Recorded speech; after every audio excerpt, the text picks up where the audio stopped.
Welcome to the Banker Lamp. Please enjoy the video.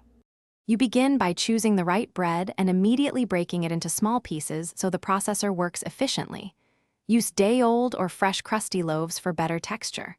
Once torn into 1-2 centimeter pieces, pulse in short bursts to avoid overheating.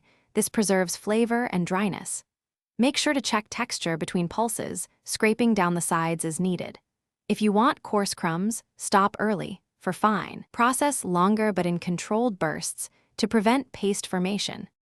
Once you have the initial grind, assess moisture and particle size to control final texture. If crumbs feel damp, spread them on a tray and dry at 120 degrees to 140 degrees C for 10 to 15 minutes, turning once. This prevents clumping and extends shelf life. Next, sift the crumbs. Reprocess any large pieces to achieve uniformity. Make sure to add salt or herbs toward the end so the heat doesn't bleach the flavor. This step-by-step drying and sifting gives predictable, consistent crumbs.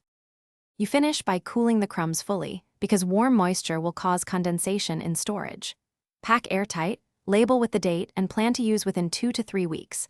Freeze extras in 250-gram portions for up to 3 months.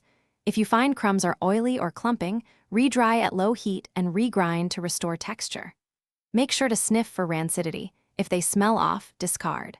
This final sequence preserves quality and prevents waste.